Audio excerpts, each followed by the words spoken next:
Hello, hello. Can you hear me now? Yes, Okay. yes, I can. Yeah. Is my voice like loud enough? Uh, It's somewhat. you sound good. Hmm? Honestly, yeah, you sound good. Okay, cool. How you doing? Good, good. How are you? I'm doing pretty good. I'm doing some Starcraft, doing some streaming. Otherwise, I'm doing great. So we're gonna go on a bit of a journey Hmm. with some coaching. So go ahead and I guess let me know where we're starting at, and give me Hmm. your best rundown of yourself. You don't have to make it super long if you don't want to. Just Hmm. let me know the deal here. Yeah, so like I was a Diamond 2 Zerg player for a long time. Um, and I gave up with StarCraft like I think it's a few months ago, and then I saw your B2GM series, and I always wanted to switch to Terran, but I didn't have the, motivation or proper guide. So then I actually switched to Terran with your B2GM series, and I made it to Diamond 3. Um, and I just, the end goal for me is just to get up to Masters. I've been trying to do this for like years, but I think it's like part of it is because I'm not like consistently practicing, and then part of it is because, when you practice, you lost the the goal, or you don't know if you're getting good or not. You just grind the games all day, and you don't feel the progress, and then that's where the frustration kicks in.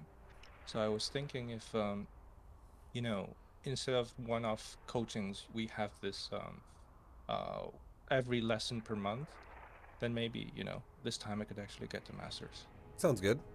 So basically, you're Diamond 3 Terran who wants to make it to Masters Terran. And, Yes. okay.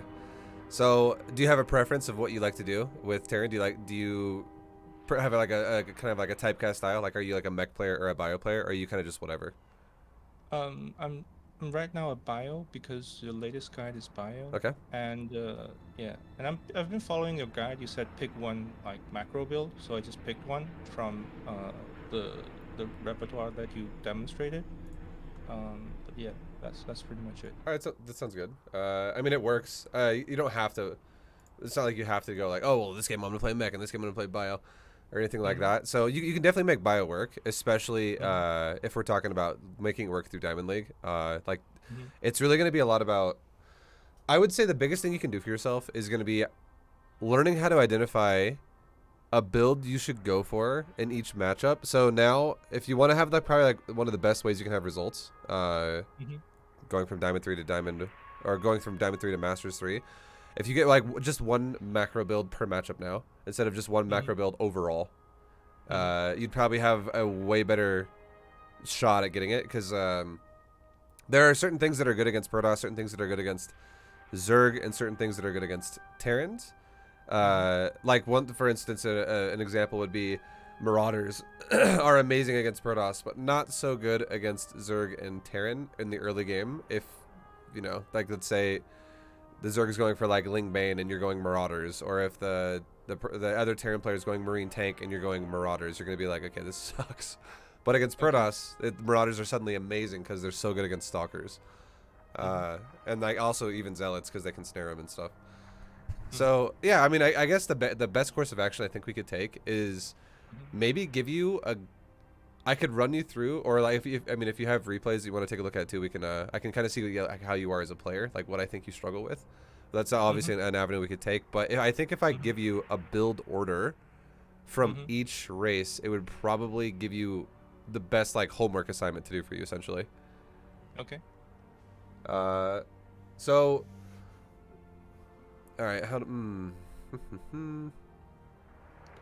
So if do you have a replay on hand? Do you want to look at really fast? And if you Yeah, did, okay, yes, I have.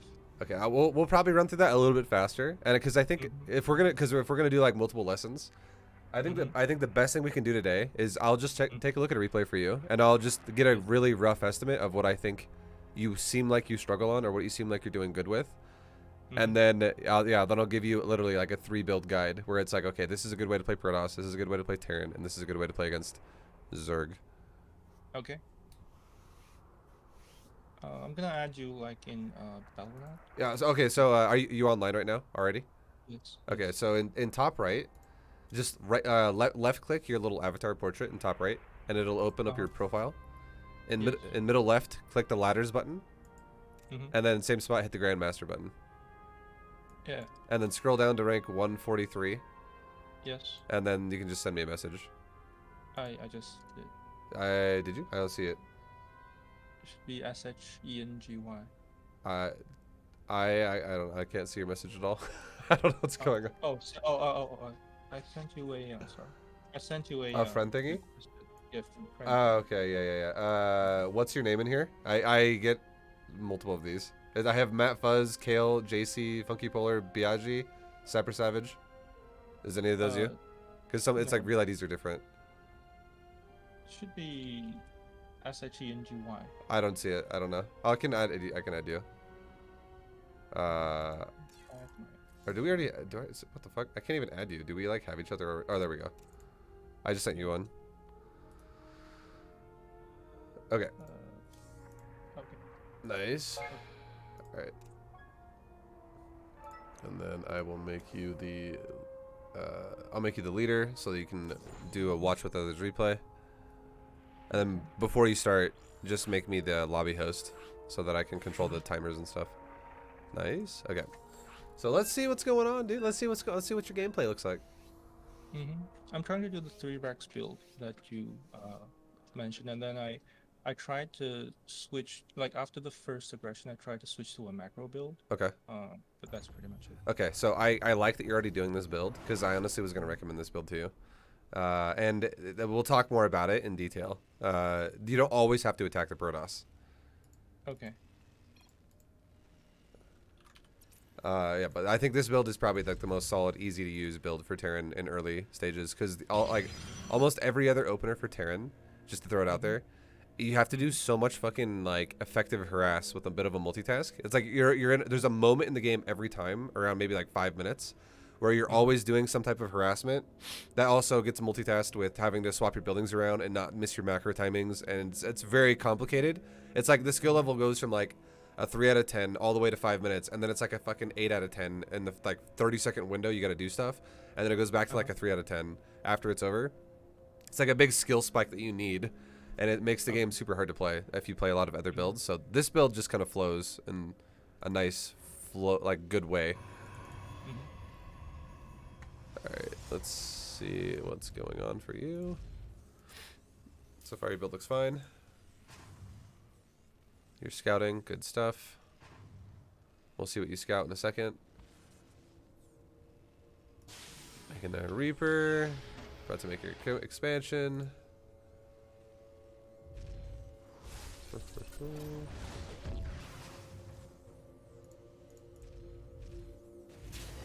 Okay, I'm gonna go back for just a second now and look at one more thing. I want to see what you did with your Reaper exactly.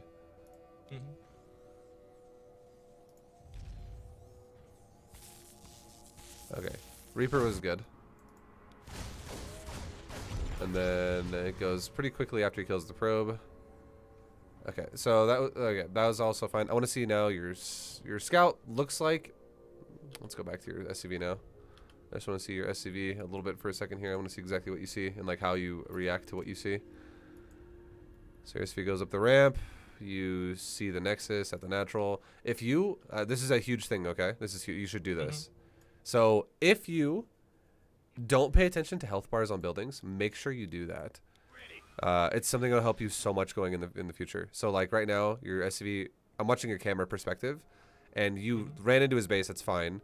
And like the fact that you're going into his base is totally fine. I'm not gonna argue with that at all. But and then you also built a command center while you're scouting. So this particular moment was okay. But I want you to know that if you go back to it, like if you were to actually be looking at your SCV ever, if this is something that you're doing at this point in time, if you notice the HP of the Nexus when you cross it, and you see like right there, it's like, oh, the Nexus is only like, 10% or like 20%, somewhere in the 10 to 20% of the way done right now. You already know what build this is before you actually get into his base. And the build that it would be, obviously would be a gateway, pylon gateway, and then this is Nexus after. And sometimes your probe gets fucked over and you don't, or sorry, your SCV will get fucked over, and this happens in multiple matchups. So knowing how to read building timers is huge. So make sure if you don't do that yet, that you start committing that to your knowledge, because there will be games you'll play. Like it happens, I would say, the most against other Terran players, where they will wall you out, but you can tell what they're doing based on the timings of the buildings anyways. a lot of times. So Do you anyways, mean I need to? Do you mean I need to remember exact like in-game timers? no, like Or so like what I want you to do, this is the best way to explain it. mm, I want you to be aware, like rather than just going to someone's base and saying I was there, like stamping your SCV's mark there and saying he was here and then he left. You actually pay attention to what was built when it was built, and you compare it off of your build. So you don't have to do it off the clock, you do it off of your build. And if your opponent is taking a Nexus a little bit faster than you, here's an example of what I mean. So your opponent's Nexus is really close to your command center at the natural, but it's a little bit faster than yours. So here's how you could kind of justify that. You could go, okay, well, maybe this Protoss player had a little bit of better mineral saturation. Like, so the fact that they're already close enough as it is means that you guys most likely both went depot gateway, or sorry, depot racks, and he went pylon gateway, and then you guys both expanded. That's what it seems like, right? And the fact that his Nexus is just a little bit faster, you could argue that maybe he's Protoss and the one Chrono Boost made the difference and he made a little bit more money than me. Or you could say something like, well, maybe he had better saturation at the start of the game and maybe he did a better mineral spread on his close patches than I did early on in the game. Or maybe you delayed your command center a little bit. Or maybe he just didn't make anything out of the gateway and you made your Reaper, which is why yours was a little bit delayed. Like, or like maybe his gas was a little bit delayed over yours. Basically, the point I'm trying to make here is if you can tell his Nexus is a little bit faster than yours, your command center, because they have the same cost and the same build time, that you know already, you have a little bit more investment going on, or your build is somewhat a little bit more behind than his in terms of mineral, and he's a little bit ahead of you. But knowing that, you're making a Reaper, he's not making a Zealot, that's okay then. Jesus, it makes sense. It makes sense, and I just want to make sure you're actively thinking about shit like that, because it helps you read games really well in the start of the game a lot of the time. So it gives you more of an idea of what's going on, essentially.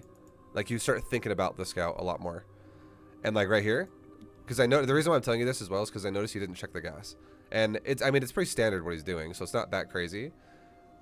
But you get in and you get out, and you see he's got a gas, and there's actually, for a moment there was 4 probes on that gas, but you can tell because one of the probes is just sitting there waiting every time. But you never checked the gas, and for instance, if you checked his gas and you see he has almost 100 mined out of it, and you have like 120 mined out of it, there's your answer.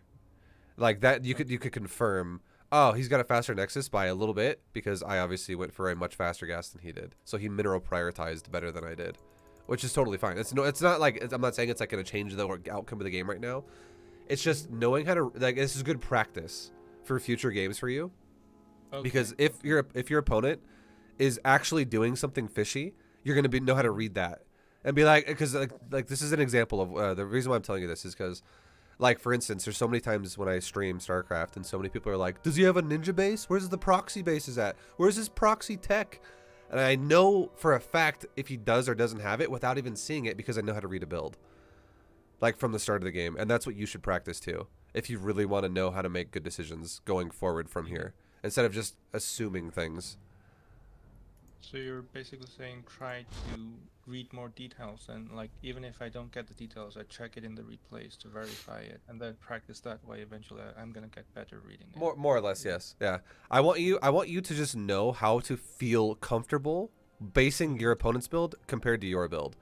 And I want you to be able to tell something is wrong if something is wrong. So like, for instance, if his Nexus, when you first scouted across it, it was like 10% of the way done, right? And you saw and then when you went to his main, you saw a gateway and a pylon. What if that Nexus, though, was 50% of the way done, and you saw a gateway that was only halfway done? Like, I want you to be able to know what that means, the difference of that. And that the difference would be that's gateway first into a Nexus second, or that's a Nexus first into a gateway second. And then the example would be, if you're going to do 3 racks against Protoss, if they go gateway first, you don't have to attack them. You can still go 3 racks. You do not have to attack them, though, because there's a chance they're going to defend it, like a good chance. But if they go Nexus first, you're going to steamroll them if you attack them. Okay. It's stuff like that. Like, if someone's really greedy, or if someone's like really proxy, like,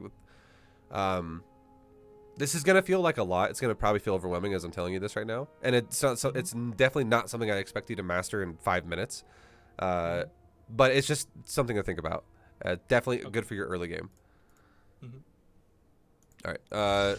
And then, yeah, checking gas is huge too. Just so you know, like, it gives you more of a read as to what's going on. Because the last thing I'll say is this. Let's say there wasn't a Nexus there. And then let's say as your SCV leaves his base, you see him start a Nexus. So, like, let's say his Nexus is only 1 second of the way in when your command center is 20 seconds of the way in. And let's say that that gas in his main base has mined an additional, like, 100 gas. And let's say you only saw 1 pylon in his base. Then that would be something where I'd be like, oh, where's the proxy? And you could compare that off of your build. So, like, if you're like, well, I opened up with a gas at the same time as my racks, and a worker that is an SCV or a probe mine at the identical speed of each other. Like, one does not mine faster than the other. So it's easy to compare. Let's say you've only mined 100 gas, he's mined 190. You could be like, well, okay, that's a lot of gas. That's unaccounted for right now. And that's when maybe your Reaper should, like, run around the sides of your base rather than to his base. Okay.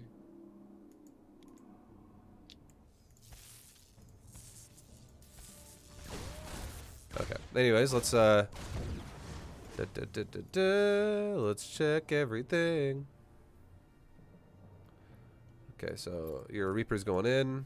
I want to see what your Reaper does. Okay, so that's huge right there. This Reaper has already paid for itself. If it dies, I mean, it dies, and obviously you want it to do more. But the fact that you just have confirmed, like, the best thing you can do with the Reaper is confirm the tech follow-up. And right now, I'm gonna quiz you really quick, and it's so if you're not sure, don't worry about it. I'll tell you my opinion here, but if you see this right now, what do you think is most likely going to be a follow-up to what's happening right now? It'd be. I would think it would be a prism, like with the robo. That's my guess. Okay, so this is what I would say. Mm-hmm. So although that is a possibility, I would say Prism probably not going to be the go-to thing here for him, most likely. And the reason why is because if you think about a Prism, its function is to support gateway units. And if a Prism is supporting gateway units that have no upgrades, it's a lot less likely chance that it's going to be a Prism. So if it was going to be a Prism, I would say it would make the most sense if it was Council first and then Robo second. Because then he would actually have, like, Blink or Charge or Adept Glaive or whatever he wanted to go for. And then the Prism could do aggressive weapons on you as well, which would make it even stronger. So if it's Robo first, I would say this guy is most likely going to be going for something out of the Robo that is power, like either Immortals or Colossus. And I would say just in general, the more often thing Protosses do against Terran is go Colossus. And a good way to also confirm that he's going to go Colossus, it's a very likelihood of that, is if he takes a really fast third base.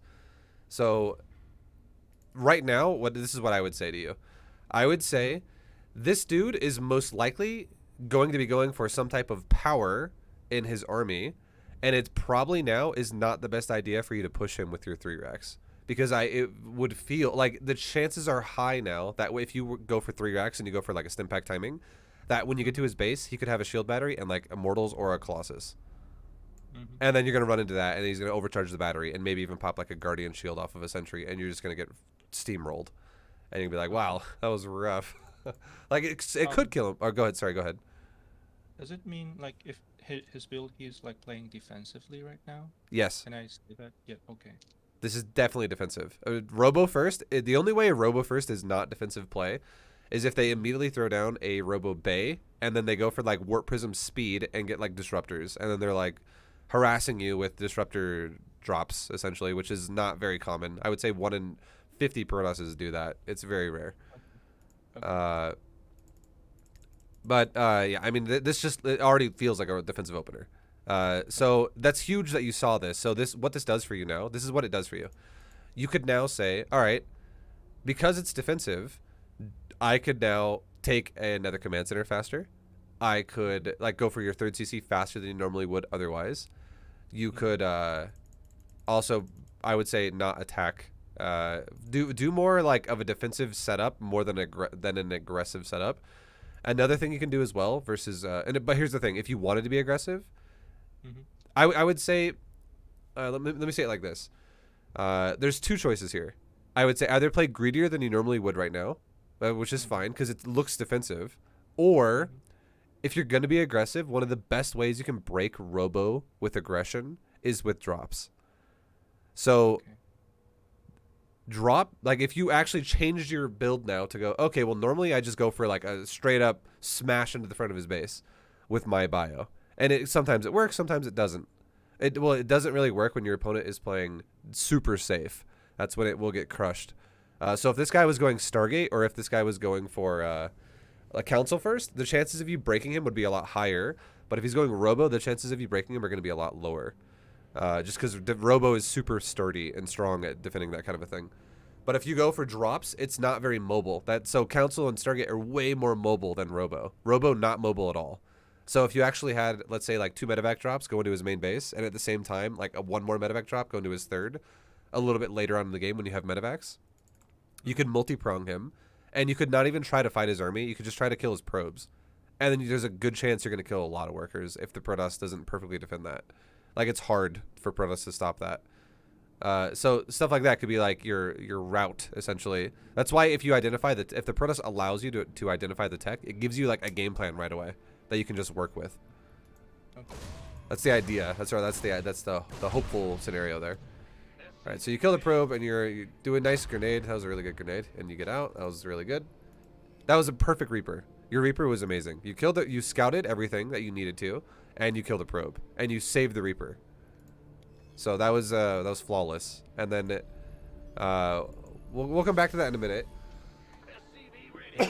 But your build's still good. I like it. The only thing I don't like, oh, there you go. I was gonna say the only thing I didn't like about your build is that your SCV that built a command center was just chilling. But I mean, you fixed it like 10 seconds later, so it's whatever.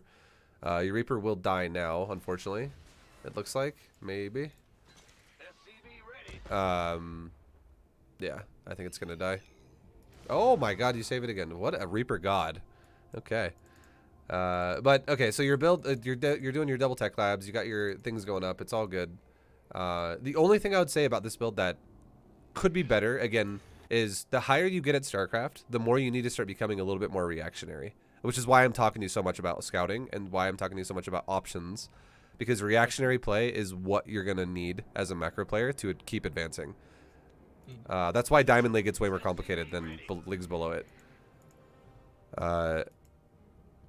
So, and then here's a this is like a flow chart, okay? Or like it's like a circle of life in StarCraft.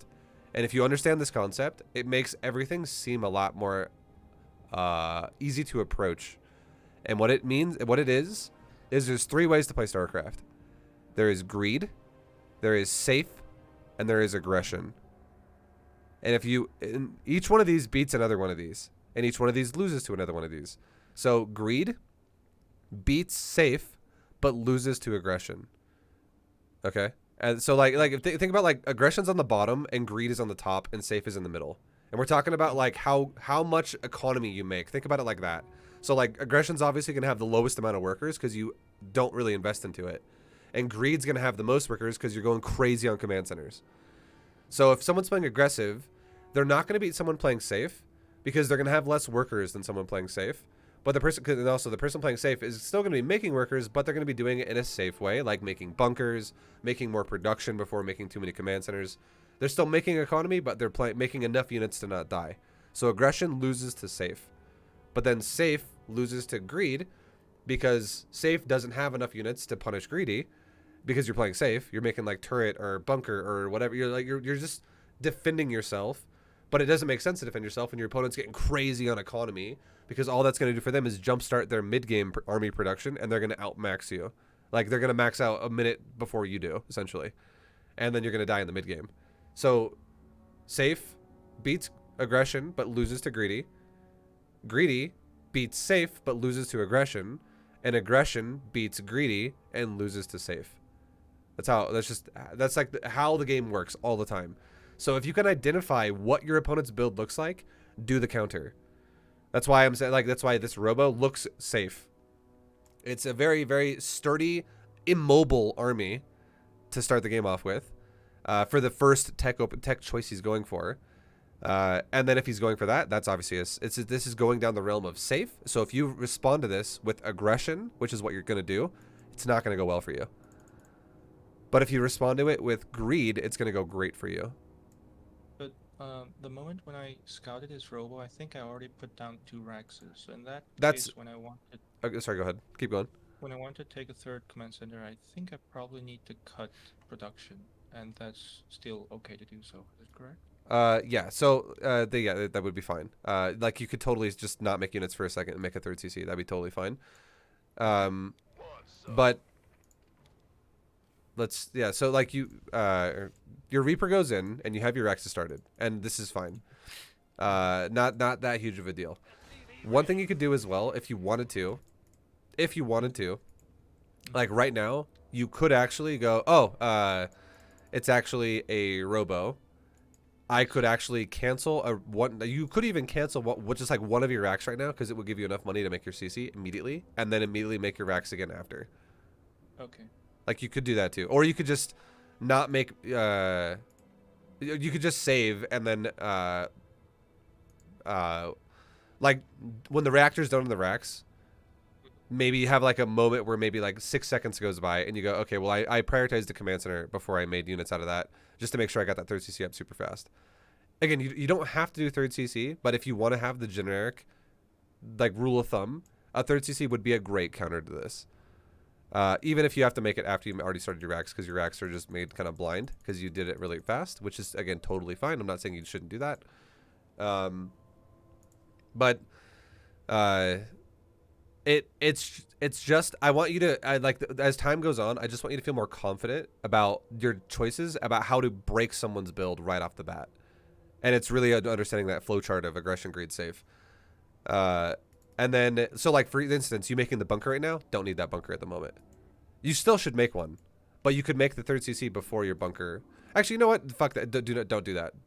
It would make sense this game. It's not that bad, but don't ever do that because you're gonna fight Protosses plenty of times who are gonna attack you with like a stalker or an adept, and you're gonna be like, "Wow, Vibe told me not to build a bunker, and I really need one." Okay. Because even one unit can fuck over Terran. Let's be real. Like one adept can make your life a living hell. So yeah, always build a bunker. That was bad advice. I take it back immediately. But yeah, like, yeah, just third CC would be great. And again, another way would be if you understand.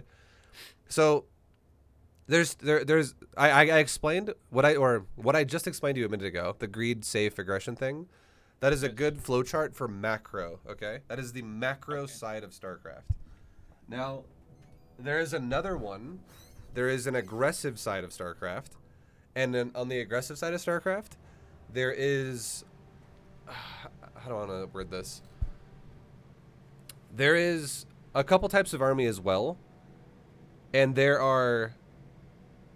It's a bit more simple, I would say. There's like mobile or immobile armies. And what that means is think about like what Terran has. And think about what your units you have that are mobile. And now compare, like, think about like a Marine versus a Thor. Like if you stim pack a Marine and you're chasing something around your base, you're going to be on top of that thing like crazy. If you have a Hellion running around your base, you're going to be on top of whatever else is in your base like crazy. You're going to be all over it. Your Marines and your Hellions are going to be chasing things like crazy. But now think about like a Thor. If something like Zerglings are running from a Thor, you're never going to catch the Zerglings. Like they're just going to run away from you and you're going to be like, oh my God, okay. Like hopefully they run into me at this point because they're definitely faster than me. Or think about like a siege tank that is in siege mode. Same thing. You're hoping that they run into you, not that you can chase them. So that's kind of the difference there. And if you can identify what units for each race go into that realm, know that mobile beats immobile if you kill economy, and immobile beats mobile if you kill the army. So basically what that means is a mobile army wants to kill workers, and a immobile army wants to kill the army, essentially. Like, so that's like saying if I have Marines versus siege tanks, if I can kill the SCVs or if I'm going to kill the tanks, what's going to win there? Like, obviously Marines beat SCVs, and you can do it before the tanks get there. But if you fight the tanks straight up, the tanks are going to kill the Marines. Okay. That's it's generally how it's usually going to go. And then you could say the same thing about Protoss. If you're going to fight Colossus and Stalker and Zealot with just a little bit of bio, you're probably going to have a bad fight. But if you run away from Stalker, like if you get around the Colossus and stuff and you get into his mineral line, you can probably kill a bunch of probes. That's like... So mobile armies definitely strive at killing economy as a priority, and then you fight the army later. Once you just like kind of break him down from inside out. So that is another way to give you options on how to play the game, because bio, generally speaking, is mostly a mobile composition, because it's really like boosted medevacs and stimpack bio is always like pretty fucking mobile and fast. And if you're fighting against like Deathball-esque armies that are just kind of slow walking death, you need giving yourself the best options to like maximize your game is going to be the great way to go. Now, I know I'm talking a lot about a lot of things, a lot of concepts, and I know it's probably going to feel overwhelming, like I said before, but don't worry. This is going to be a VOD, and you're going to be able to listen to it all over again, and as many times as you like. But we'll kind of go past that now, and we'll quickly go through the rest of your game here, and we'll see what's going on, so we can also give you some build guides.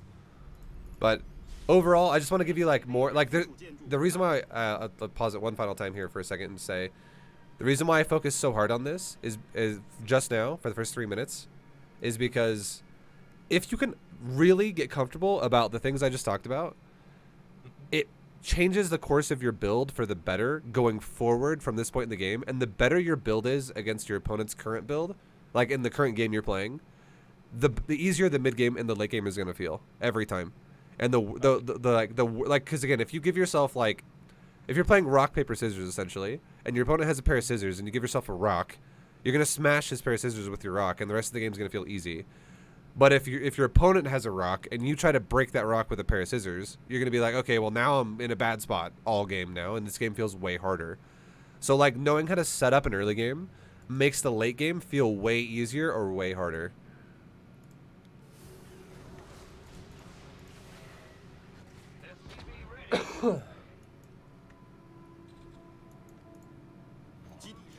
Alright, so going forward, got Stimpack. So I imagine it's just going to be the attack, right? That's what I feel like it's going to happen. The thing is, like, yeah, like, the factory here is the thing that I figured myself. It's not, because I wanted to have medevacs, because without medevacs, the stim feels a bit naked. Yeah. Yeah, so, but I feel like this third is pretty late, I assume, right? Sorry, what's the last thing you said? The third command center is pretty late. Yeah. No, 100% it is. And so, like, the thing is you're teching, right? You're tech, like, so I know that I showed a lot of people this build this way, and I don't think you're doing it wrong, essentially. But the way you're doing it is a very generic way that it has the best chances against most things. And if you think about Robo, it's only 1/3 of the tech choices Protoss can do. And it's not even just about tech choices. What if Protoss also wants to play really greedy and not tech at all?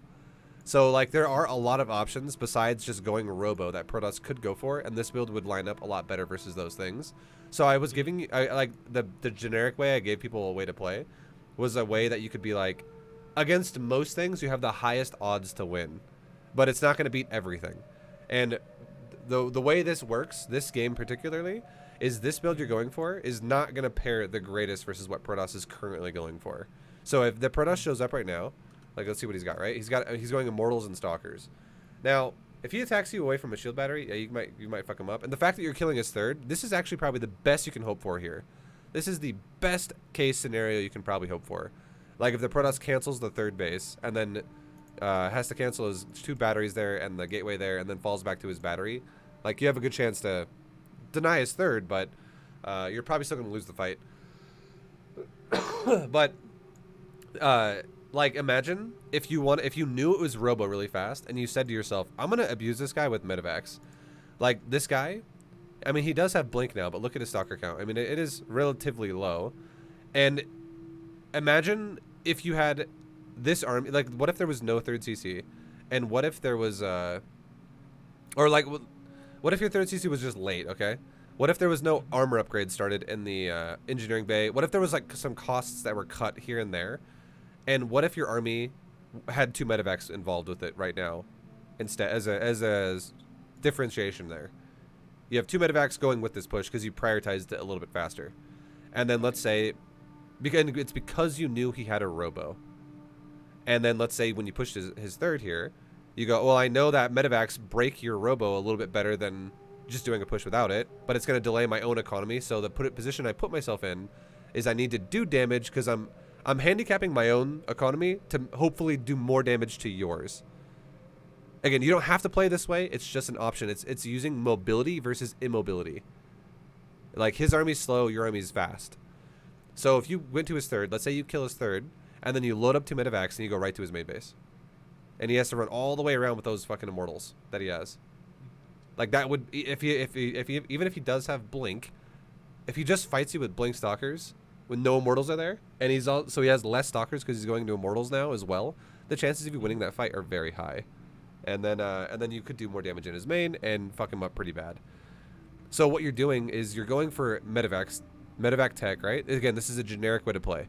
You're going medevac tech, and you're also going for third base. But you're not having medevacs in this push. So your push is a little bit smaller and delayed as compared to what it could have been if you're also investing into other techs. Like, if you really just wanted to go mass Marine Marauder and do a timing, you could have probably just made more than 3 racks and really went for it. Is the point I'm trying to make here. That would be an all-in, right? Yeah, 100% is an all-in. And I'm not telling you to do that. I'm just saying that the concept of attacking the robo player is kind of scary for you, because this could be done in so many more ways that are more efficient for what you're dealing with, which is why I'm just trying to give you situational awareness at this point in the game now. Like, I'm not saying you did it wrong. I recommended you guys to all, like, everybody I taught with this build early on, and when no one really knows what's going on. This is what I tell people to do, because it's just generic and it's the easiest thing to do. But you can't win at Starcraft. You can't be a master's player in Starcraft just doing generic easy things. You have to start really understanding what you're doing. Like, the game has a lot more depth than that. So it's really just knowing, oh, okay, there's a lot better ways I can do this. And prioritizing medevacs with this, if you're going to be aggressive, versus an immobile army would be great for you, because it adds so much mobility to your army. And then if I were to quiz you really fast, again, if you don't get it right, it's totally fine. I just want to make your brain think about this. What would you, again, what are you supposed to do if you're a mobile army versus an immobile army? What should you be attacking? Kill his economy. Exactly, 100% correct. You should be going for his probes and his nexus. You should be avoiding his stalkers as much as possible. So if you're running at his army going, fucking fight the army, like, it's not ideal, because you're using a mobile army to try to kill an immobile army. Okay. Because that immortal is going to pound your face in. Like, honestly.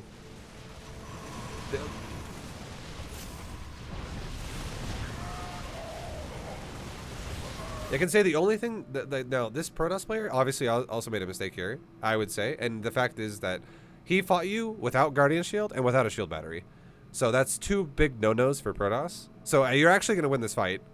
But when you start playing better Protosses, as you grow through the leagues, like, they're going to crush you going Robo first. This guy just didn't use his batteries, and he also didn't use his Guardian Shield, which is 2 massive benefits. But I mean, it just proves to you, right, that this build is, like, actually pretty solid to teach someone when it's just generic StarCraft. Because everybody makes mistakes and this build fucking wrecks.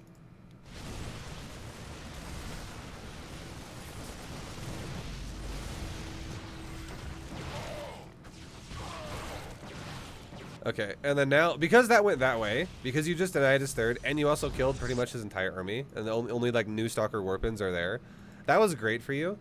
Because now you have a third base that's way faster than his, and now this is when you actually have the real army that you're looking for.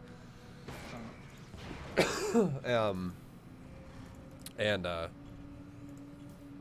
little bit of a Starport factory malfunction there. No, I get it. It's all good. But yeah, no, it's...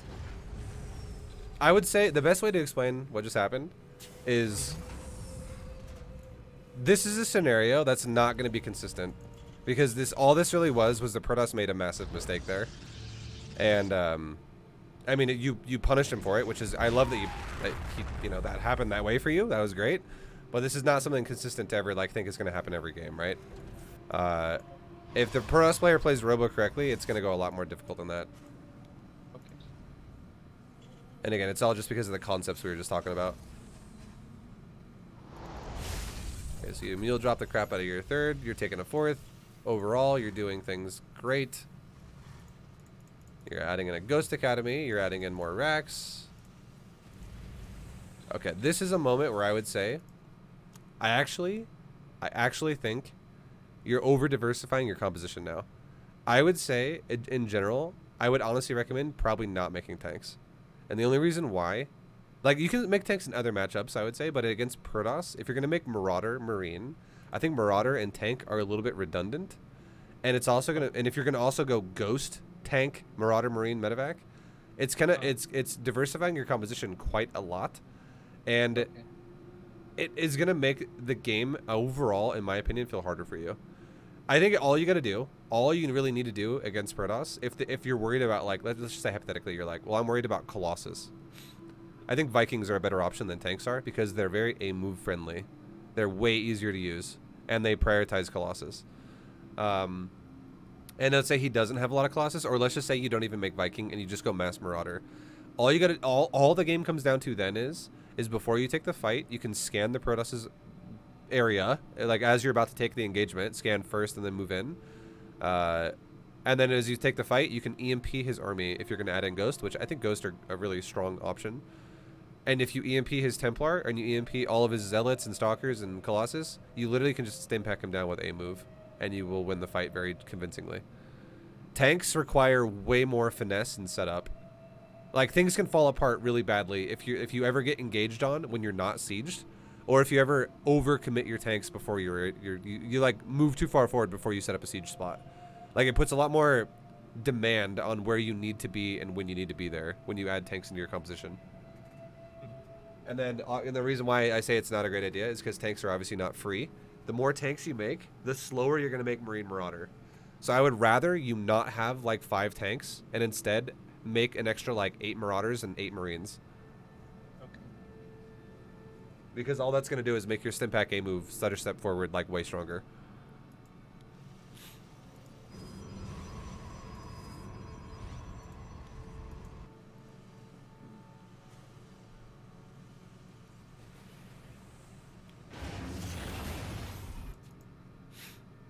All right.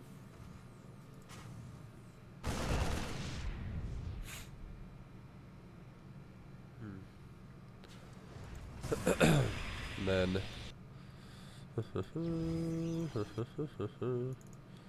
so you guys are kind of both moving out towards each other right now. And I feel like this is going to be a moment where it looks like you guys are about to fight and your tanks might be siege super late. And also having to mess with the siege tanks means your EMP might be also late. The fact that you have 3 ghosts right now is really good. I love that. Imagine if you blanketed 3 EMPs, like 1 EMP on his Stalkers and like 2 EMPs on his like Colossus and Archon. Mostly for the Archon. If you had like a few EMPs hit that massive chunk of units right there, that would be so much just damage to his army. You would rip off about half the health of his entire army essentially. And then your army would just stim pack him down so fast. But having to set up all simultaneously stim, EMP, and siege, it can definitely be a bit tricky. And as this is going on, right, you're running away from him into a choke point. You do EMP, but like as the EMPs go off, you're dead. So I would say you did 2 of the 3 things you would want to do here. Because the 3 things you want to do here, if you have these kinds of units in your composition, you'd want to siege, you'd want EMP, and you want to stim attack him. And you sieged and you EMP'd, but you ran away with your Marines and Marauders. And I know that you were running up to the choke point, and you're like, oh god, this is kind of an awkward position to fight in. It's an awkward choke. Or like my army's currently walking in here, let's just commit to it. But at the same time, all that really happened was you just ate a bunch of damage on your army for free. Because you lost all your ghost, and you let the army shoot you quite a few times.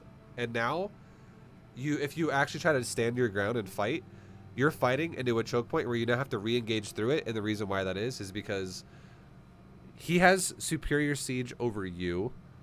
Because his 3 Colossus is worth 18 supply. Okay, think about it like this.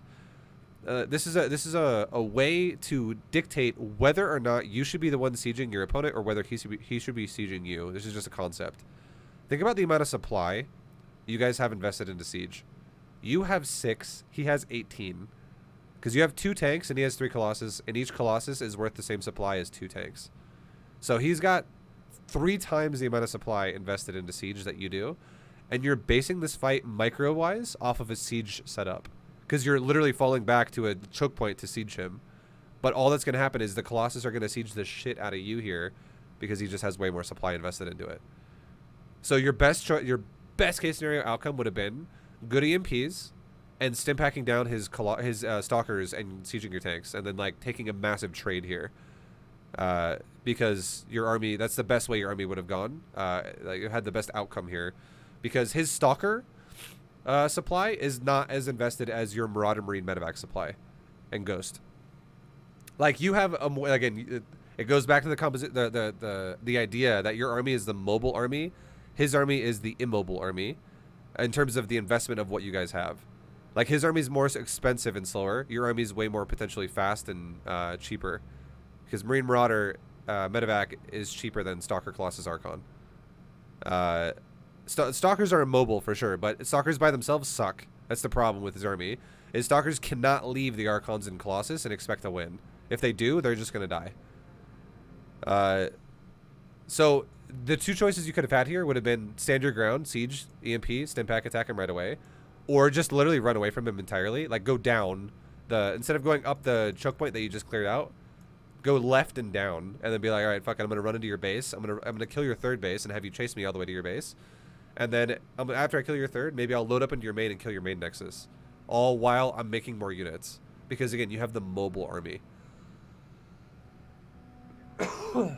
So when I hit play, I imagine you're gonna die right now, because you're taking the fight in a siege way, versus you're taking a mobile army and fighting an immobile army in a way that you don't have the advantage, which is siege.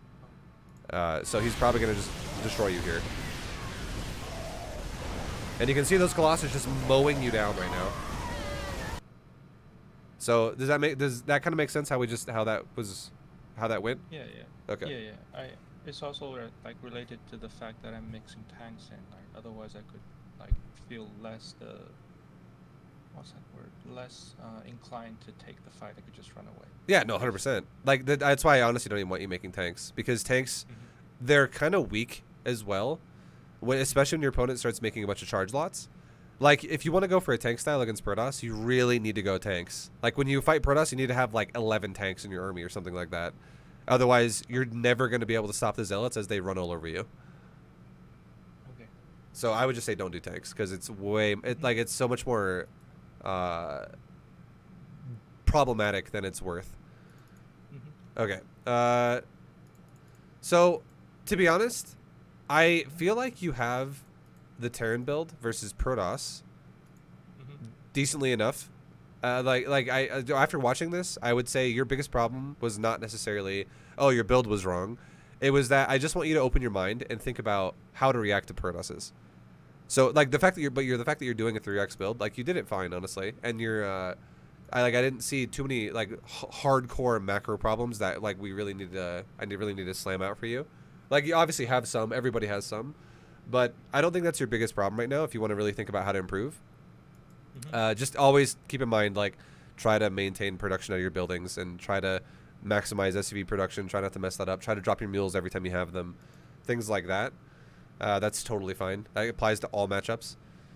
I would say the biggest thing for you is just try to start paying attention to your scout and try to think about how you can break your opponent's build and like that flow chart of what I said, of aggression, greed, and safe. And the easiest way you can break that would be something like this. If you want to play more aggressive, prioritize your tech a little bit faster. Like, go for your starport and then take your third base. And if you want to go for greed, maybe take your third base and then take your factory and then your starport. I would say that's a great way to have a response on either side. So you said it's trying to be more aggressive, prioritize attack, which is starport, and I didn't get what you said. So if you want to respond to someone's build by being greedy, CC after your racks, like three racks into a third CC. Okay. And then tech and then do your build. So don't build your third CC like after the factory or after the starport. But if you want to go for aggression, definitely I would say like hold off on maybe even getting stim pack or like concussive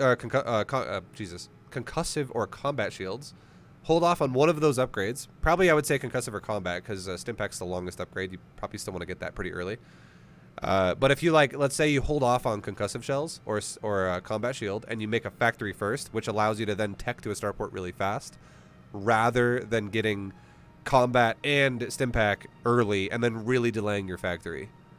And then the trade-off would be, if you're going to prioritize a starport really fast, you're not going to do the stim pack timing, and you're going to wait for medevacs. So then by the time your medevacs come out, you have all the combat concussive stuff anyways. Okay. And I would say, if your Reaper that scouts can spot a council or a Stargate, that is a moment where I would say you could still do the build kind of as is normal. Like you could do like the 3-action pressure if you wanted to, and then do what you just did just this game, and you'd probably have a pretty good chance of having success there. But if you see a build that looks, again, in one of the realms, like Robo is definitely in this safe realm, if you see something like that, you can now deviate the build into something more. So the biggest thing I want to make sure you understand is the deviation I'm telling you to do, you don't have to do it every game. You really want to do it, though, if you identify your opponent is playing something that you think is either really greedy or really safe or something like that. Does that make sense? Basically, try to react on like what the opponent is doing. If he's playing defensive, I should not try to go aggressive. I should either go with more tech and do the mobile thing, or I should just take an early third CC. Yep. Okay. Yeah, exactly. I would definitely say, if this game particularly, because it was an expansion Robo build, you would have had a better chance of winning this game. Like, you would still had a chance to win this game, I'm not going to lie. Like, even though you lost here, it's just because you took a bad fight, the way you set it up. But if you would have gone for a third CC a little bit earlier, and you would have delayed your factory Robo, and you just didn't do that first attack, you would have probably had a, honestly, to be fair, though, you did get lucky and break his third, so that kind of evened itself out, which is why you were still in a good spot. So this army was heavily lost based off your decision-making with your army, I'm not going to lie. But, like just now, which we talked about. But if you would still have had a good spot in this game if you would have gone for a third CC as a response a little bit faster against someone who goes for a Robo defensive, or if you would have gone for the faster medevacs with a delayed third and went for the medevac pressure. Either one of those would have been a great altered response without having to have a lucky, like, hopefully I break his third base with my attack. Because, again, better Protoss will not let that happen as you get higher if you just straight up attack them in the front of their base like that.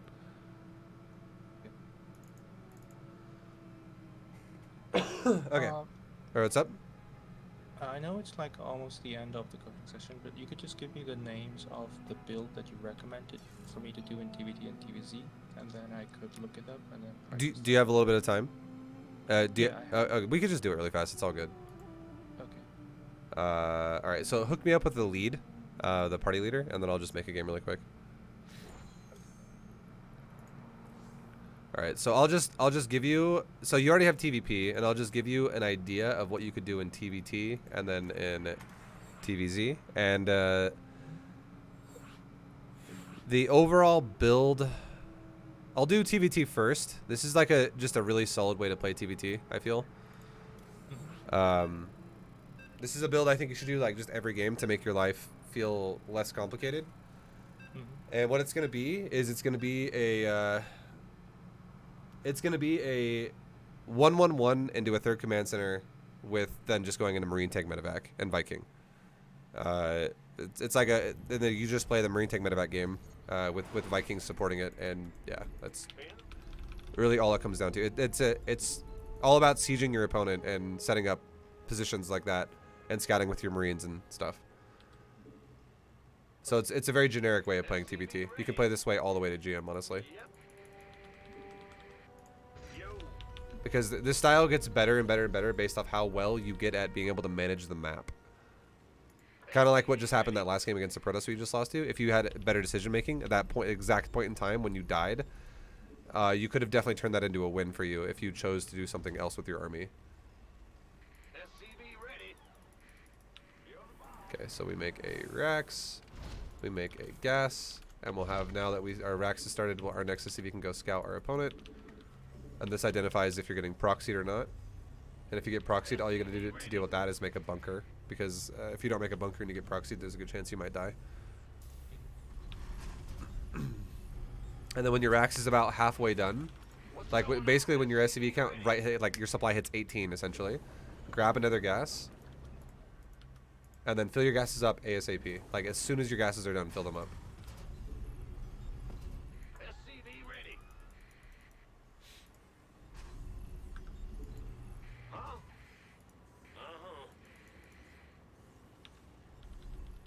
Okay, now we're gonna fill up the other gas.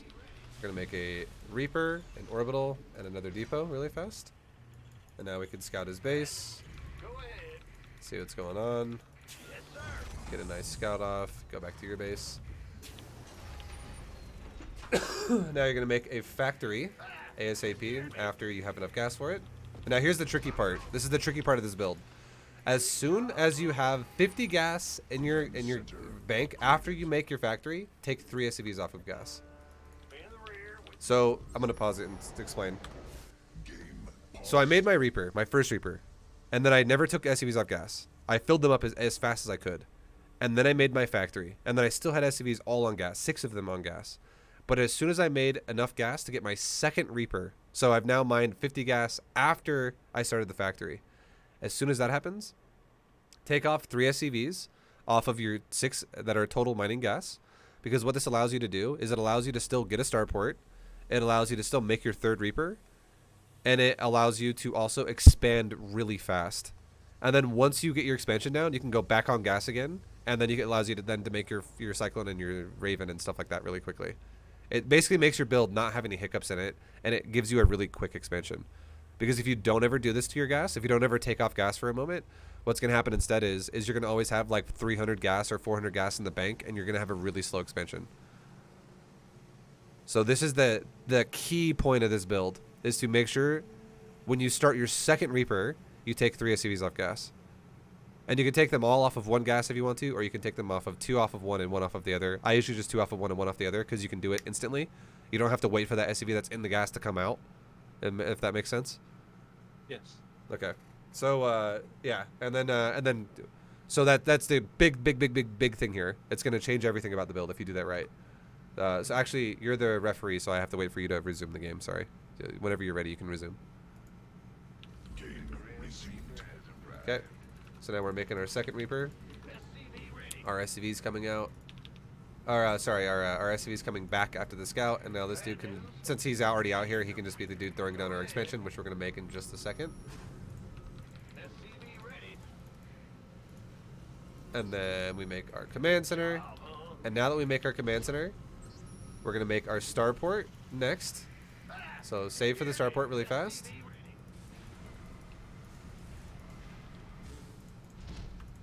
And now keep making Reaper, and now make Hellion with it too.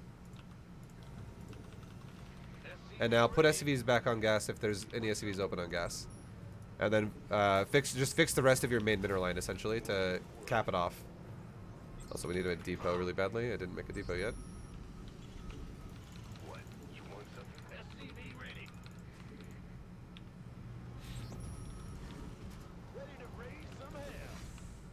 Okay. And now, after your third Reaper, and after your third Reaper, and after your second Hellion, you're gonna go for a so immediate tech lab on your starport. You're gonna make a reactor on your barracks when your third Reaper's out, and you're gonna make a tech lab on your factory as well when your second Hellion's out. Now, when the starport's done, you make a Raven. When the tech lab's done on the factory, you're gonna make a Cyclone, and then just start making tanks. And then when the reactor's done on the barracks, you're just gonna make Marines. This is the trickiest part about this build, is like the opening of the build, and then it gets really simple after this.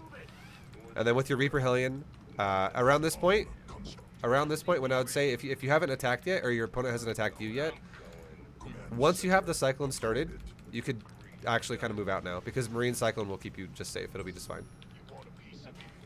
And now off of 111, and now you're starting to get a lot more money going in your bank account. Now you're going to want to take your third command center.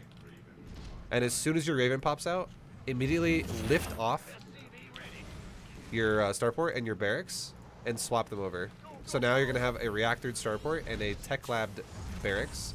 And as soon as you make this swap, take double gas at your natural. So what you're going to do now, prioritize stim pack and then prioritize tanks, and then any excess gas after that, start making medevacs. You will only want 2 medevacs as well, okay? 2 medevacs is like an easy fucking number to go for. And now if you haven't, once you get a little bit extra money too, at this point, throw down a couple more barracks. Because you'll be able to, you'll have a lot of minerals kind of chilling around.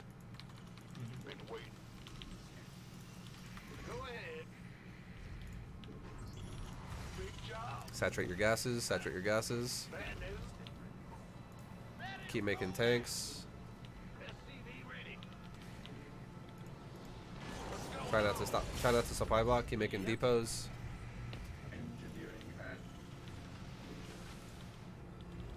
And then again, after you have 2 medevacs, just make pure Vikings from that point on. Viking, so good. And then from this point on, once you have the 2 bases kind of saturated up and you're looking pretty good here, you can just go ahead and throw down a couple of NG bays. Make it super simple. A couple NG bays here. So you can go for upgrades. And then every single racks you make from now on is going to just be a reactor. Reactor, reactor, reactor, reactor, reactor. And the priority of what you make, and this is also when you can take your 3rd base, the priority of order of what you make your units in is going to always be siege tanks first, marines second, and like make sure siege tanks are always pumping. I would say marines are a secondary to that, and then Vikings are like a 3rd to that. Once you have 2 medevacs. If you ever lose your medevacs, remake them up to 2. And the other reason why you want 2 is because you're not dropping and you're not trying to heal them throughout the fight. It's just for the stim pack. It's so you can heal your stim pack usage. Okay, and then right now, I would say at this point, from now on, all you do from this point on is you pair, every time you make a command center, pair it with 2 more racks. So, like, this is the build overall, like, throughout the game, up to this point. And now always go command center, racks, racks, command center, racks, racks, command center, racks, racks. Every time you CC, double racks that shit. So we're gonna need a 4th base soon, right? Because we're gonna get maxed out on our 3rd pretty quickly here. So let's get ready to start another command center, and let's also make 2 more racks. So in our main base, we'll make 2 more racks right now. Oh yeah. And then keep making units. Again, tank priority number 1, and then marine priority number 2, and then Viking priority number 3.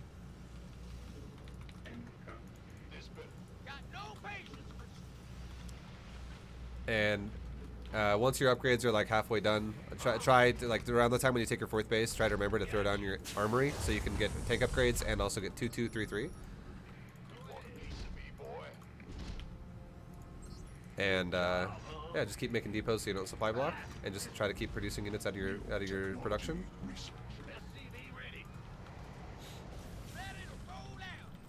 And you could even around, you know, throughout the game, you could even have your marines running around the map. Like, go take those Onaga towers. Go watch for potential pushes your opponent might do to you, so you can actually see what's going on, and not be blind, essentially sitting at your base, just hoping to, like, you know, waiting for the attack. Because what the biggest thing in TvT is the first person who sets up their tanks is most likely going to win the fight. So you want to make sure your marines are, like, kind of always in front of your base a little bit, giving you a little bit of a warning to know, is he coming from this direction, before you're ready to move out yourself. Okay, and now you can see our 4th base is set up, and we also have the extra 2 racks in our main that got set up, and now we have 2-2 getting ready to be started as well for upgrades on bio. We started a tank upgrade, and now if we are still making SCVs, and we're probably also now going to be ready to transfer SCVs more to our 4th base because our main base is going to start mining out soon. That means we're going to get ready to take our 5th base soon. So what happens when we take our 5th base? We're going to take 2 more racks, and we're going to take a 5th base. So it's just going to keep expanding while you keep, you know, pumping your boys. And when you're ready to attack, you can just, you know, move out to your opponent's base and try to move out with your marine tank. And then I'll show you what a fight should look like, honestly. Just one quick example. So if your opponent's, let's say your opponent's pushing you, okay? Be in no hurry to, like, base trade. But this army is all about zoning. So if you're like, okay, he's pushing me from this angle, get in his way, siege your tanks, hold your tanks. He gets in range, go for it. That's how you ideally want to take fights with this, and then you take the fight. Never overcommit from your tanks and lose all your bio to his tanks. Always kind of like guard your tanks. TvT is all about the tanks.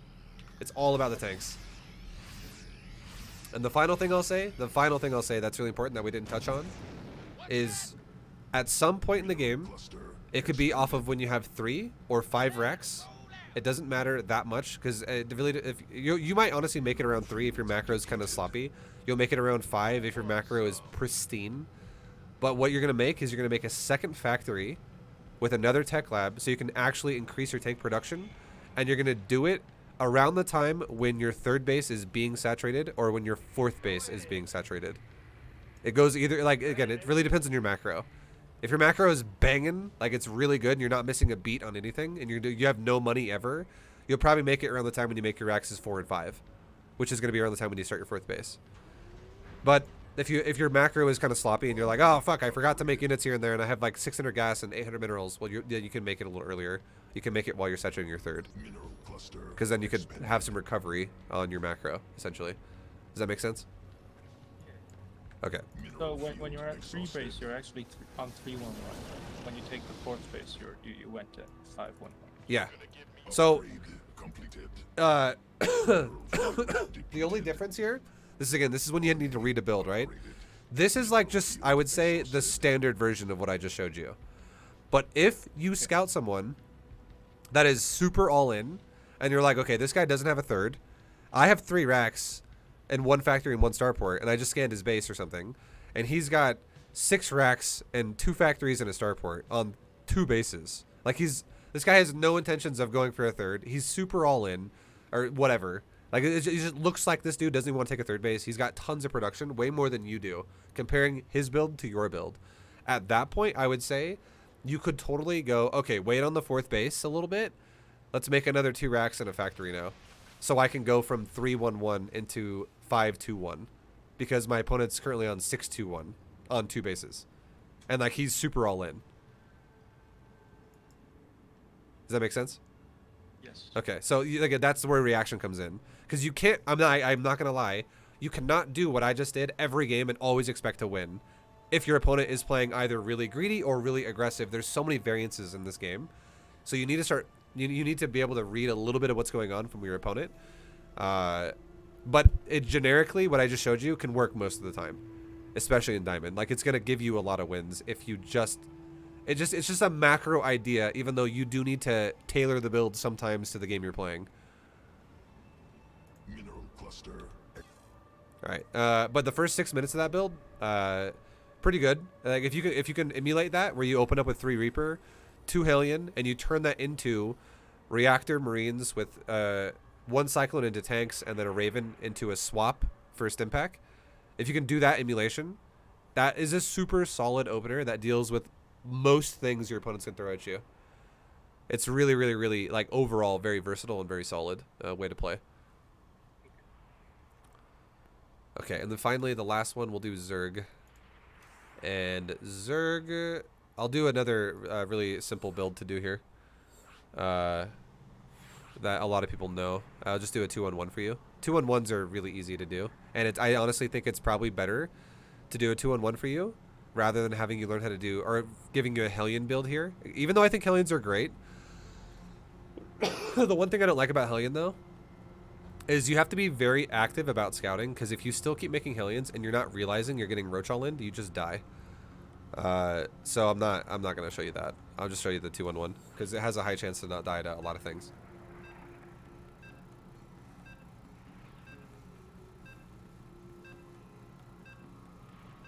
To defend the 2-1-1. What's up? Sorry, what'd you say? I know. I said I know the protocol to defend the 2-on-1. I was like, I died to it a lot of times before. Yeah. Yeah.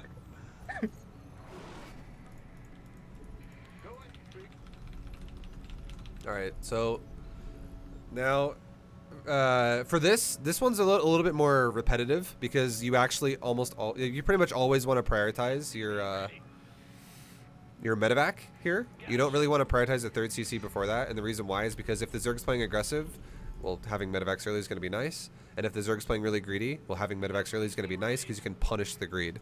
So this one's not, like, against Zerg, it's not as much about, like, oh, you play greedy, I make command center, because Zerg scales so much fucking faster than Terran does. You don't have a chance. You never have a chance to break Zerg economically by trying to outgreed them. The only way you really break Zerg's greed is if you punish their greed by being aggressive. So it just means your aggression is going to have a little bit more of a chance to do some serious damage if they're greedy. Alright, so on this one, your scout can be a little bit different against Zerg, honestly. And here's the cool way you can scout Zerg. If you scout with your SCV that builds the barracks when it's done, you can actually tell if they opened up pool or hatch first. And that tells you if your Reaper is allowed to then attack or defend. And I'll explain what that means in a second. So, or I'll just do it now. It's not a big deal. It's easy. Basically, how it should go, if it's correct, the Zerg should have a natural that is finishing as soon as your SCV arrives at their natural, if you do it this way. And if the natural is like only halfway done, you're fucking keep that Reaper defensive, because that means the Zerg is like 12 pulling you. Because if a Zerg is going hatch first, the hatchery should be finishing right around 2 minutes. Do I need to make a bunker if like he's going No. full first? Or sorry, if they're going what? Sorry. Full first, which is like when the when your SCV is here, like the hatchery is like halfway. Do I need to make a bunker at home? So for your first scout, no. You don't need a. The only thing you'd want to make a bunker against, I would say, if you were playing this right now, yeah, this would be bunker time right now, because if the Zerg has no natural at all, I'd be like, okay, this dude has fucking gas, and he's either baneling busting you or he's going for a roach all in. Like, this is very aggressive Zerg here. And I would say the best thing you could do now would be scout with your SCV deeper into his base and try to see what he's... If you can see the tech, that's amazing. And the best way to defend either one of those things would be... one bunker would be fine against roaches, and 2 bunkers would be great against baneling bust. And one of the best ways you can deal with the baneling bust, if it is going to be a bane bust, like a 1 base all-in bane bust, would be have 1 bunker at your doorway and have 1 bunker next to your command center. Like, so, like, expect to not retain the natural, essentially. Because if it's 1 base all-in, that's very all-in from Zerg. That's not, like, you can easily defend that and then take your natural. So, don't cancel your natural. Like, it'll finish, honestly. Your Reaper can defensively guard it until it's done and then lift it into your main. Because he won't baneling bust you that fast. It's impossible for Zerg to do it that fast. But, just if it's roaches, build your, like, still always lift the command center to the high ground if it's 1 base all-in, okay? Don't try to defend the low ground. I want to make sure that's clear. Do not defend the low ground. Always defend the high ground. If it's roaches, make 1 bunker on top of the ramp. And it shoots the roaches as they try to go up the ramp, and it's really easy. If it's banelings, make a bunker at the ramp, just like you would against roaches, and make another bunker near your main command center. So if they kill the bunker, if they blow up your wall and they're also killing the main bunker at your ramp doorway, or the doorway into your base, if they have any excess left over, which is very likely to happen, they run into another bunker that's next to the command center, and that bunker can be repaired all day because the banelings are all gone. And then you just kill the rest of the Zerg there, and then they just bleed out and die. Okay. So yeah, if it's 1 base all in, I would highly recommend making bunker, but trying to identify what it is. And if you don't know what it is, if you're just kind of confused, I would say probably just make 1 bunker at the ramp like you would against roaches, and then just, try to do your best. Because you can still often defend baneling busts even with just 1 bunker. The second bunker is just like ridiculously good versus banes, because Zerg always dies to that if they go banelings. And then the idea would be you would either take your natural if they retake your natural once they either fail the attack or once you have a siege tank. And you could prioritize a siege tank now instead of a medevac if they're 1 base all-inning you. But if they're not 1 base all-inning you, let's just pretend that he's not, because most Zergs aren't going to do that, honestly. And now I just told you how to defend it if it is a 1 base all-in. So let's just assume this Zerg is going for a natural, okay? Let's just assume he's playing normal. And then, yeah. And then I'll play as if, like, that's the case. So, you could see, obviously this is fucked up, right? Double gas. But yeah. You could make a Reaper straight into a reactor, and then immediately make your second racks. This is going to just increase the speed at which you make Marines out of the reactor, which is totally fine. And as soon as you hit 100 gas and you make your factory, immediately make your gas with it, your second gas with it. So You make Reaper Reactor off of first barracks, and then once you have another 100 gas on top of that, then you make Factory second gas. And then you know, if this Zerg was playing defensive, you could be attacking with your Reaper, whatever, being annoying with it. And then you start making Marines, saturate your gas, make your orbital, drop your mules whenever you can. This is super important to not miss your mules with this build, or else your build's gonna feel like it's awkward. Okay, make a tech lab on your second racks. Make a starport on your factory, or sorry, make a starport on next to your factory, and then do the starport first because the starport has a longer build time than a reactor. Just kidding, no, it doesn't. It's a factory that has a longer build time, but still make the starport first, I would say, because you got to lift it, and the lifting process takes a little bit longer than the reactor. So always starport first before you react to the factory, even though they have the same build time. And then prioritize Stimpack last here with your tech lab. You can start making your depots in front of your natural wall. I would highly recommend you keep your Marines near the ramp or in the mineral line, one or the other. Do not walk them, like where the Reaper is, do not ever stand here.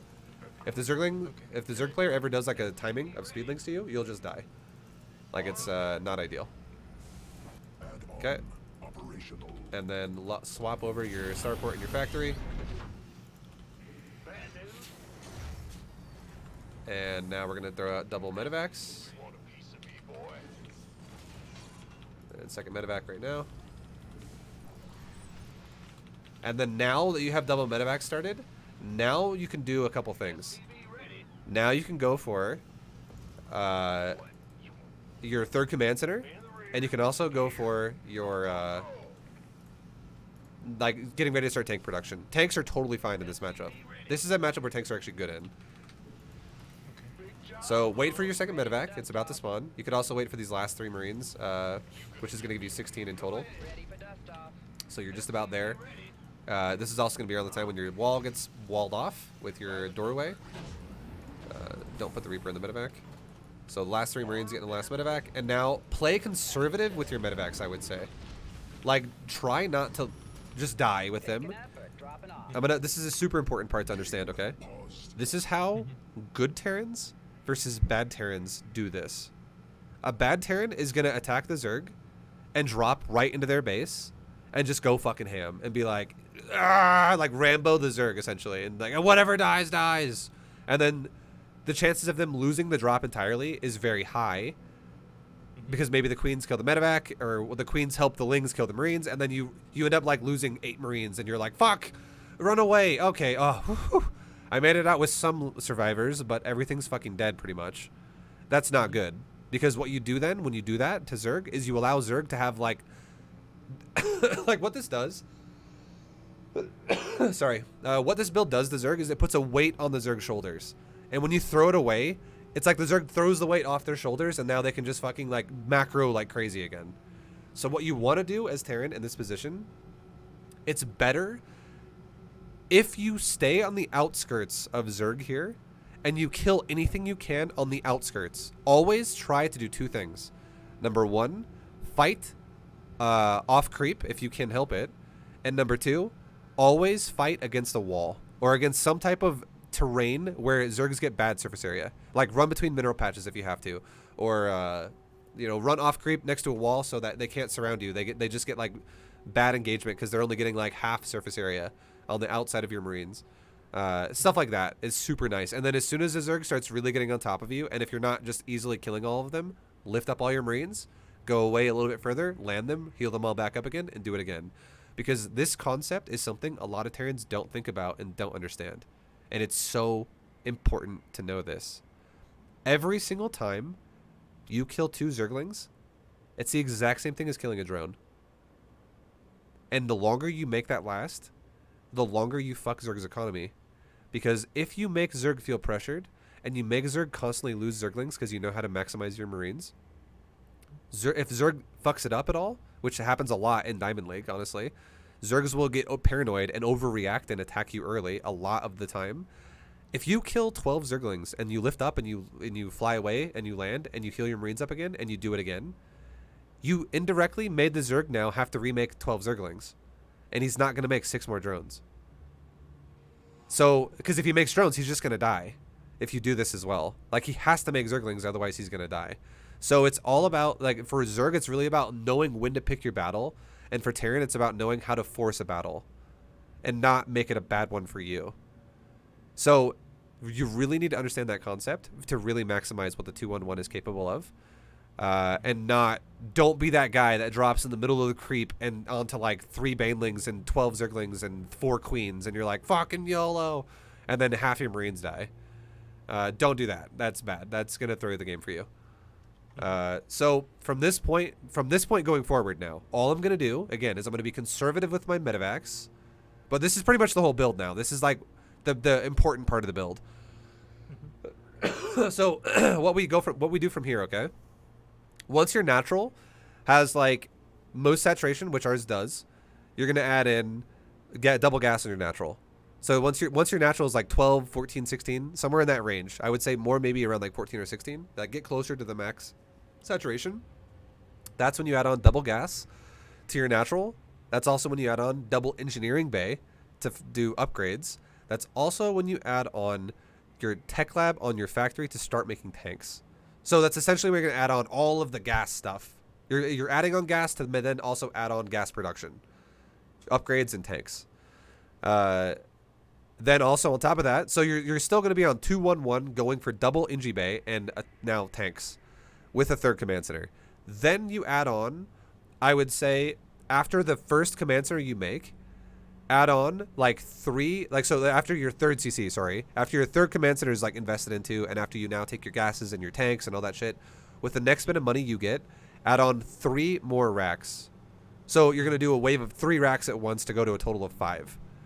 And then after you have 5 racks, then start going into 2 at a time every time you expand. 2 more racks every time you expand. 2 more racks every time you expand, just like you do against Terran. So you started up at 5 essentially on 3 bases, and then you go 7, 4 bases, 9, 5 bases, 11, 6 bases, and you just make racks all the way until you literally have probably like 15 racks, honestly, because again, you're diamond. I don't expect you to have the most absolute fucking flawless micro macro multitask. There are going to be times when you're going to be like, oh fuck, I just over microed that, and I need a new army now because I maybe didn't take the best fight of my life. And if you have like 15 racks, you're going to have the ability to remax super easy, and especially against Zerg, I would highly recommend you make 1 tech lab for upgrades like we talked about, like how you swap over the starport and the barracks. You then get Stimpak combat shield, all that shit. And then you make nothing but reactors until you have about like 11 racks, okay? You make nothing but reactors until you have about 11 racks. And then if you make any more, like as you keep making racks up until you have about 15, every racks beyond 11 will add in another tech lab again. So if you have 11 racks and one of those is a tech lab and 10 of those are reactors, you're going to have 10 reactors, 1 tech lab on 11 racks. But then if you make racks all the way up to like 15, now you're going to have 15 racks, 5 tech labs, 10 reactors. And what this does for you late game is it allows you, if you really want to add in Ghost if you feel like you're comfortable with that, to like snipe things like Broodlords or Ultras or whatever. Or you can just do something even easier and get concussive shells and just make Marauder Marine if the Zerg switches into bunch like mass Ultra switches. Okay. And then you still can go tanks the entire time.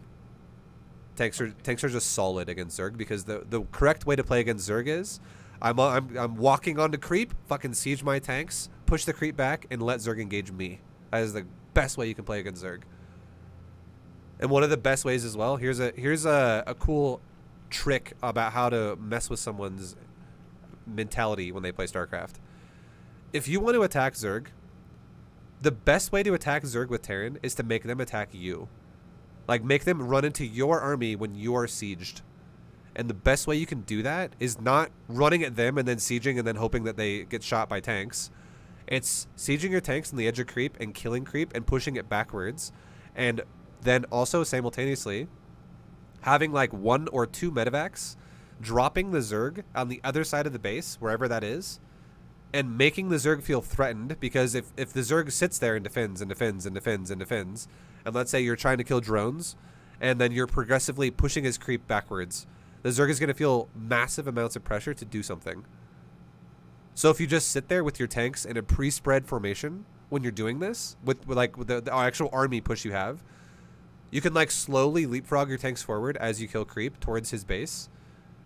and then keep your Marines pre-spread. That way, when he actually engages you with his big army, you already have a nice spread, and it's not just one blob that's going to have to be like microed like your Maru or something, and then otherwise you're going to die. Okay. So I know this is a lot. And how do you feel? I feel like much better because like you gave me the guidance, and then all I need to do is to practice. Yeah. It's easier. So this is what I would say going forward, okay? This is what I would say going forward. Definitely, I'm going to send you this VOD by probably tomorrow for the coaching lesson, so you can watch it again and listen to it again. It's like a podcast for yourself or something as many times as you like. But really practice the things that we talked about. And then I would say whatever your weakest matchup you feel like is next month when we talk, let's focus specifically on that one matchup. Okay. And then we'll do one matchup at a time from now on. Okay. Because there's so much to go over all the time. And this is why I wanted to give you like a homework assignment essentially. Because I gave you the fundamental like basis to work with. And now it's going to be you really trying to implement, and we can really fine tune specifics. Like if we like, you know, next time, let's say you want to do TVT and you're like, okay, I don't know what the hell's going on in TVT. We can really break that down, and like help you figure that out. And also obviously there are going to be crossover things, like for instance, what I said earlier, where I was like aggressive, safe, and greed. That's a crossover to every matchup. That literally applies to Starcraft, not just like TVP. So there are going to be some things we'll talk about that are universal concepts, and there will be a lot of specific stuff we need to talk about per matchup basis. Okay. So, Thanks. any final questions about anything before we wrap up? No. Okay. I think it's very clear. Okay. So last thing I would recommend you to do then is definitely save the replays I just gave you. Like, you have yours for the TVP one. Your build was overall fine, from what I saw. The 3-ax, you can just modify it if you want to, because I was going to show you a 3-ax build. And then the two builds I just showed you for the TVT, TVZ, save those replays for sure. Make sure you don't lose them, so you can use them also as a reference if you ever, like, let's say 2 weeks goes by and you're like, what the fuck was the build again? Am I doing it right? Check it. Make sure you're doing it right. Yeah, I'll probably like write it down and then try to go through it, and then should be fine. All right, man. Well, sounds good. Thanks for doing it, and I look forward to talking with you again in a month and seeing where you're at. Yeah. Thanks for going like overtime. Yeah, it's all good. No worries. I just wanted to make sure I wanted to make sure you're gonna actually have what we talked about, which is like all the matchups, and you're not getting like, you're like, okay, well, every time I get Zerg now, I don't know what to do, but I know what I'm doing in Terran and Protoss. So yeah, I just wanted to make sure you're good to go. But you know, have a good one. Good luck, and I look forward to talking to you again next time. Thank you. Bye bye. All right, see you, man. See you. All right, guys, that's been a coaching lesson with our boy Shangy, Mr. Yoon. Him and I are going to be talking for the next few months about, you know, as we talked about in the early part of this lesson. We're on his quest to masters. So I hope you guys enjoyed it. Thanks for hanging out. Thanks for watching. I'll see you guys in the next video, the next coaching video, the next replay analysis video, whatever that is, whatever you decide to click on. I'll see you then.